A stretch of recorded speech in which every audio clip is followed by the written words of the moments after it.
¿Por qué afirmamos que todos los apóstoles y profetas actuales son falsos? Si Efesios 4:11 dice que Cristo mismo constituyó apóstoles, profetas, evangelistas, pastores y maestros para edificar a la iglesia. ¿Acaso no necesitamos ser edificados hoy? ¿O acaso cesaron los pastores también? Bueno, afirmamos que no hay más apóstoles y profetas porque el mismo Pablo, 2 capítulos atrás, puntualmente en Efesios 2:20, nos indica con toda claridad quiénes son los apóstoles y profetas que Cristo mismo constituyó para edificar su iglesia. Según dicho contexto, los apóstoles y profetas solo son aquellos que colocan un fundamento. Ahora la pregunta neurálgica es ¿qué es poner fundamento? Bueno, poner fundamento es establecer doctrinas cardinales, doctrinas fundamentales, como por ejemplo, decir que la muerte de uno de los tantos hombres desconocidos que eran crucificados en el primer siglo era la muerte del mismísimo Hijo de Dios en sustitución por su pueblo. Esta afirmación desconocida era un fundamento y sobre esa afirmación debía edificarse el pensamiento de la iglesia.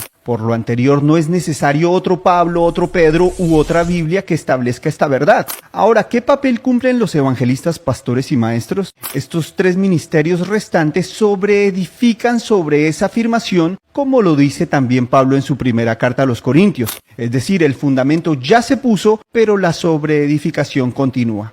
Recordemos las palabras de Pablo cuando nos dice que nadie puede poner otro fundamento que el que ya está puesto, el cual es Jesucristo. El ser humano puede obtener información del futuro de manera natural y una de las maneras para acercarse a estas informaciones futuras es mediante la sabiduría natural. Por ejemplo, si vemos el cielo muy oscuro, podemos predecir que va a llover o también podemos preanunciar que en una zona geográficamente propensa a catástrofes como la Florida ocurrirán algunos de estos fenómenos dentro de nuestra generación, tendremos porcentajes muy altos de cumplimiento. Sin embargo, a estos aciertos de ninguna manera podemos darles el título de cumplimiento profético. Incluso lo anterior también podía ser profetizar sobre lo ya profetizado, lo cual es usurpar derechos de autor. El punto es que la sabiduría natural, aunque puede llegar a ser muy exacta, siempre tratará temas generales centrados en el factor de causa-efecto y totalmente desconectados de Cristo. Estas informaciones no se obtienen por revelación, sino providencialmente por la experiencia misma de la vida, como también la solución de problemas, cancelaciones de deudas o sanidades. Eso pasa todo el tiempo.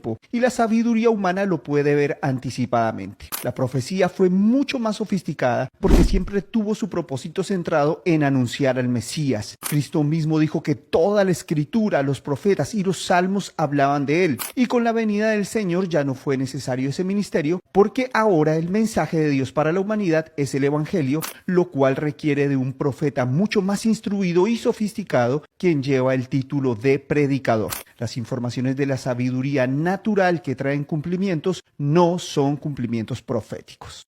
La intuición es muy poderosa y básicamente consiste en presentimientos de naturaleza humana que sin usar la razón se anticipan a cosas que van a ocurrir.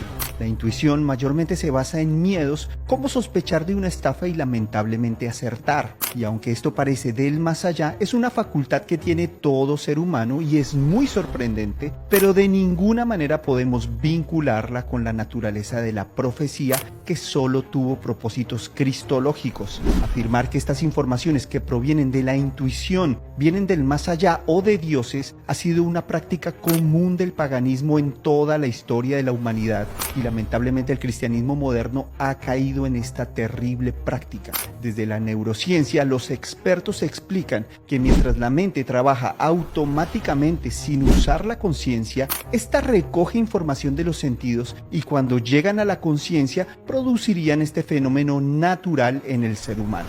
Con lo cual concluimos que son informaciones providenciales de los sentidos, mientras que la información profética proviene de Dios mismo.